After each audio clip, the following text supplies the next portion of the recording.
वन्दे सिन्दूरवर्णाभं लोहिताम्बरभूषितं रक्ताङ्गरागशोभाढ्यं शोणपुच्छं कपीश्वरं भजे समीरनन्दनं सुभक्तचित्तरञ्जनं दिनेशरूपभक्षकं समस्तभक्तरक्षकं सुकण्ठकार्यसाधकं विपक्षपक्षपादकं समुद्रपारकामिनं नमामि सिद्धकामिनं सुशङ्कितं सुकण्ठमुक्तवाङ्गियो हितं वच त्वमाशु धैर्यमाश्रयात्र वो भयं कदापि न इति प्लवङ्गनाथ भाषितं निशम्य वानरा दिनाथ आपशां तथा स रामदूत आश्रय सुदीर्घबाहुलोचनेन पुच्छगुच्छशोभिना भुजद्वयेन सोदरौ निजां सयुग्ममास्थितौ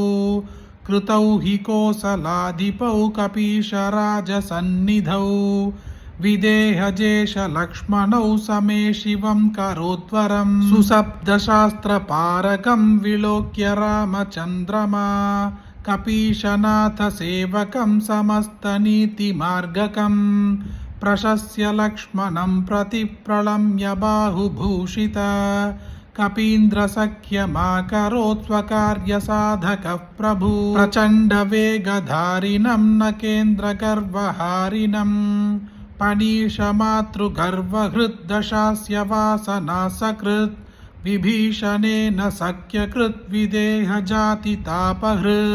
सुकण्ठकार्यसाधकं नमामि यातु घातुकं नमामि पुष्पमालिनं सुवर्णवर्णधारिणं गदायुधेन भूषितं किरीटकुण्डलान्वितं सुपुच्छकुच्छतुच्छलङ्गदाहकं सुनायकं विपक्षपक्षराक्षसेन्द्र सर्ववंशनाशकं रघुत्तमस्य सेवकं नमामि लक्ष्मणप्रियं दिनेशवंशभूषणस्य मुद्रिकाप्रदर्शकं विदेहजातिशोगतापहारिणं प्रहारिणं सुसूक्ष्मरूपधारिणं नमामि दीर्घरूपिणं नभस्वतात्मजेन भास्वतात्वया कृता महा सहायता यतात्वयोर्हितं ह्यभूत् स्वकृत्यतः सुकण्ठ आपधारकां रघुत्तमो